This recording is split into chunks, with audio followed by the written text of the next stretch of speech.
நண்பர்கள் அனைவருக்கும் வணக்கம். இது தூரிகை ஜாலம் கிராஃபிக்ஸ் டிசைன்ஸ் தமிழில் கற்றல் மற்றும் பயிற்சிகள். நான் உங்கள் மோகன்.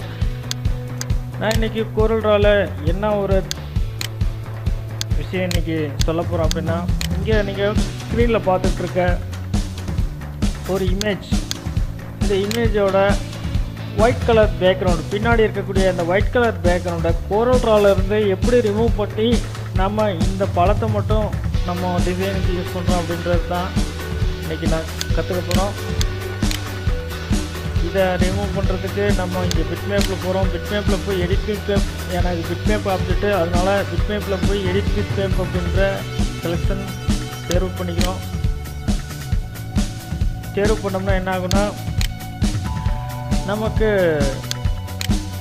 இந்த கோரோல் ஃபோட்டோ பெயிண்ட் அப்படின்ற ஒரு சாஃப்ட்வேர் வந்து இந்த பிட்மேப்பை எடிட் பண்ணுறதுக்கு CorelDRAWவால் உருவாக்கப்பட்டிருக்கு. கிட்டத்தட்ட இதுவும் ஃபோட்டோஷாப் மாதிரி தான். ஃபோட்டோஷாப்பில் என்னென்ன வேலைகள் செய்கிறோமோ அதே போல் தான் CorelDRAWலையும் இந்த மாதிரியான வேலைகள் பண்ணிக்கலாம். இது வெக்டர் ஆர்ட் பண்ணுறதுக்கு CorelDRAW பயன்படுது. இந்த மாதிரி ரெஸ்டார் இமேஜ்களெல்லாம் எடிட் பண்ணுறதுக்கு ஃபோட்டோ பெயிண்ட் அப்படின்ற சாஃப்ட்வேர் யூஸ் ஆகுது. இதனுடைய ரெண்டரிங், CorelDRAWவோட ரெண்டரிங் ரெசல்யூஷன் 300 வச்சுக்கிறோம். இந்த Corel ஃபோட்டோ பெயிண்ட் அப்படின்ற சாஃப்ட்வேரோட நம்ம ரெண்டரிங் ரெசல்யூஷன் 72 dB அந்த மாதிரி வச்சுக்கிறோம். இப்போ நம்ம பாருங்கள், இந்த இமேஜை தேர்வு பண்ணிட்டேன். இங்கே இமேஜில் போகிறேன். இமேஜில் போய் கட் அவுட் லேப் அப்படின்ற ஒரு ஆப்ஷனை செலக்ட் பண்ணிக்கிறேன். செலக்ட் பண்ணிவிட்டு இங்கே அதனுடைய பாயிண்ட்டுகளை கொஞ்சம் அதிகப்படுத்திக்கிறேன். இங்கே பாருங்கள், ஹைலைட்டர் டூல் அப்படின்ட்டு செலக்ட் பண்ணிக்கணும். செலக்ட் பண்ணிவிட்டு அதனுடைய நிப் சைஸை நமக்கு தேவையான அளவுக்கு இந்த சைஸை இன்க்ரீஸ் பண்ணி டிக்ரீஸ் பண்ணி பார்த்துக்கோங்க. நான் ஒரு 16 இது பண்ணிக்கிறேன். இப்போ எனக்கு இங்கே இருக்கக்கூடிய டூல்கள் பாருங்கள், ஜூம் இன் டூல் இருக்குது, ஜூம் அவுட் டூல் இருக்குது, அப்புறம் பேன் டூல் இருக்குது. இந்த டூல்களை நான் இதுக்கு யூஸ் பண்ணிக்கலாம். அதனுடைய ஷார்ட்கட்டு அது கீழே இருக்குது, அதை நீங்கள் பார்த்து பயன்படுத்திக்கலாம். நான் இப்போ நெக்ஸ்ட் சைஸ் 16 எடுத்துருக்கேன். இந்த ஹைலைட் கலர் க்ரீன் இருக்குது, அப்புறம் ஃபில் கலர் ப்ளூ இருக்குது. இங்கே பாருங்கள், நான் எப்படி பண்ணிட்டு இந்த மாதிரி என்னுடைய மவுஸ் பாயிண்டில் இந்த மாதிரி நான் இதனுடைய நுனி ஓரங்களை, இந்த பழத்தினுடைய நுனி ஓரங்களை வந்து இப்படி மார்க் பண்ணிட்டு வரேன். பேஸ் சைஸ் தேவையான அளவுக்கு இன்னும் கொஞ்சம் கம்மி பண்ணிக்கிறேன். இந்த மாதிரி ரொம்ப நம்ம ஆப்ஜெக்ட்டுக்குள்ளே போகாமல் இந்த மாதிரி ரொம்ப ஆப்ஜெக்ட்டுக்கு அப்படி உள்ளே போணுச்சுன்னா இங்கே இருக்க எரேசர் டூலில் கொஞ்சம் இப்படி நம்ம எரேசர் பண்ணிக்கலாம். திருப்பி இதை தேர்வு பண்ணிக்கிட்டு நம்ம இந்த மாதிரி வரலாம். அந்த மாதிரி வரைஞ்சிக்கலாம். முதல்ல வரைஞ்சிக்கிட்டு இந்த மாதிரி கூடுதலாக போனதையெல்லாம் நம்ம அழிச்சிக்கலாம்.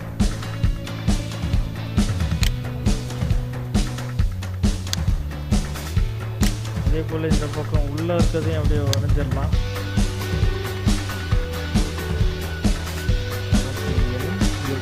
எந்த பார்ட்டு தேவையோ அந்த பார்ட்டை மட்டும் செலக்ட் பண்ணிக்கிறோம்.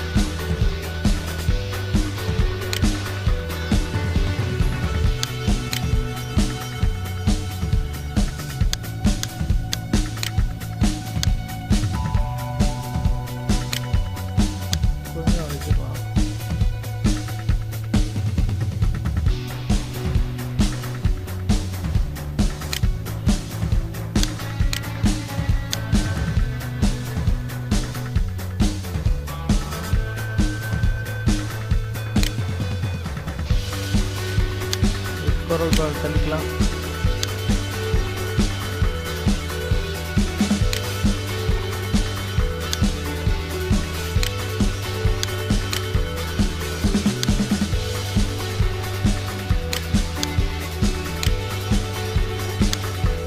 நான் ஊற்றிக்கிறேன்.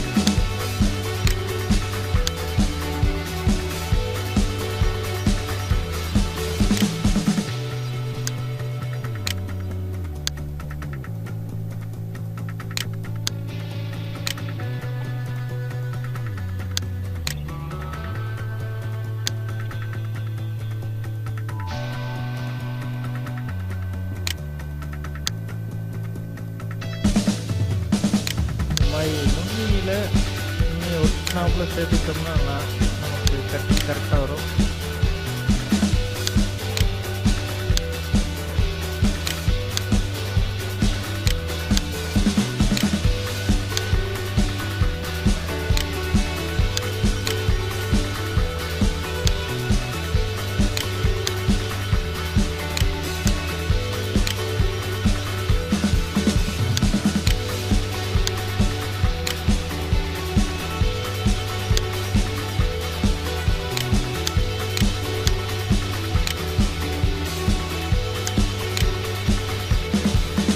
ஷேடு வேணா ஷேடை வச்சுக்கலாம், ஷேடு வேணான்னா ஷேடை இந்த மாதிரி அவுட்லேருந்தே எடுத்துடலாம்.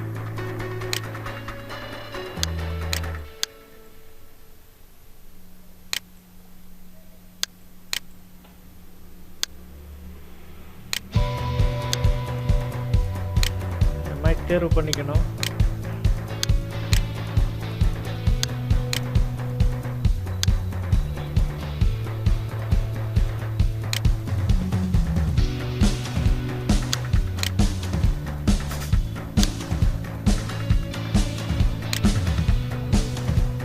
எரேசரில் எடுத்து இதை உள்ளே வந்ததை மட்டும் கொஞ்சம் அழிச்சுக்கிறேன். இந்த மாதிரி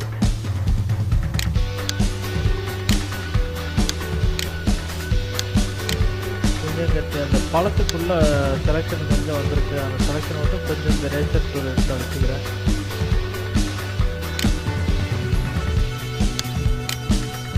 இங்கே பாருங்கள், இந்த மாதிரி கொஞ்சம் உள்ளே வந்திருக்கிறத கொஞ்சம் நான் ஓரமாக அழிச்சுக்கிறேன்.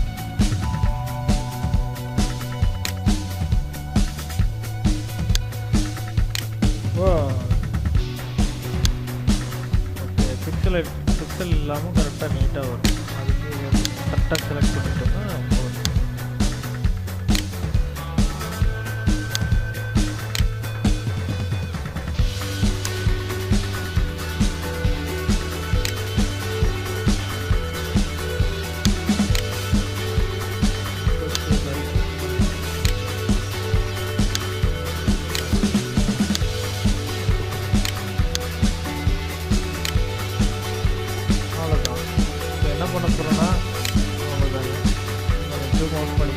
தேர்வு பண்ணிட்டோம்.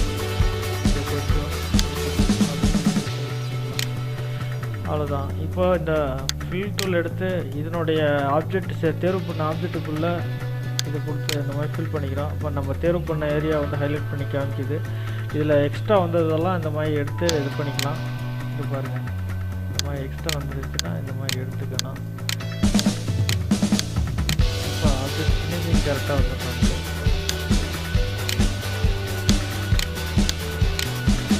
பார்த்துக்கலாம். ஓகே, இப்போ நான் இதை ப்ரிவ்யூ பண்ணி பார்த்துக்கிறேன். இந்த கட் பண்ணால் எப்படி வரும்ட்டு பாருங்கள். ப்ரிவ்யூ பண்ணால் எனக்கு இந்த ஷேப் மாதிரி கட் ஆயிரும். ஓகேன்னு கொடுத்துக்கிறேன். ஓகே, இப்போ இது கட் ஆகிடுச்சு. இந்த பேக்ரவுண்ட் ஒயிட் பேக்ரவுண்ட் கட் பண்ணிட்டேன். ஃபைலில் போய் சேவ் கொடுத்துறேன். அவ்வளோதான்.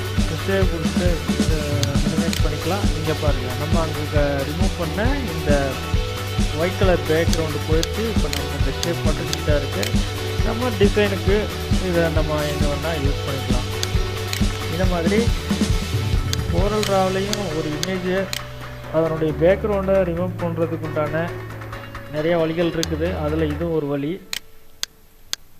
இந்த மாதிரி சில டெக்னிக்கெல்லாம் யூஸ் பண்ணி பெரிய பெரிய டிசைன் எல்லாம் ரொம்ப நேர்த்தியாக இதில் கொண்டு வரலாம். இன்றைக்கி இந்த டிப்ஸு உங்களுக்கு உபயோகமாக இருக்கும்னு நினைக்கிறேன். மீண்டும் இது போல் இன்னும் நிறைய டிப்ஸ்களோடு பார்க்கலாம். அடுத்ததாக நம்ம இந்த CorelDRAWலே வந்து அடுத்தபடியாக இன்றைக்கி பார்த்த இங்கே பாருங்கள், இந்த கோரல் ஃபோட்டோ பெயிண்ட் அப்படின்றத பற்றி இனியொரும் ஒரு பயிற்சிகளில் வந்து இந்த புதுசாக இந்த கோரல் ஃபோட்டோ பெயிண்ட் அப்படின்றதையும் நம்ம இன்றைக்கி சொல்லலாம். இதில் எப்படி வந்து நம்ம ஒரு பெயிண்ட் ப்ரஷ் எடுத்து நம்ம எப்படி ட்ராயிங் பண்ணுறோமோ, ஒரு போர்டெல்லாம் எப்படி வரைகிறோமோ ரியாலிட்டியாக, அது மாதிரி இந்த டிஜிட்டலில் எப்படி வரைகிறோம் அப்படின்றதுக்கு உண்டான இந்த கோரல் ஃபோட்டோ பெயிண்ட்டுங்கிற சாஃப்ட்வேரை இனியொரு நிகழ்ச்சிகளில் பார்க்கலாம். இதுவரை இந்த வீடியோ பார்த்த அனைவருக்கும் நன்றி.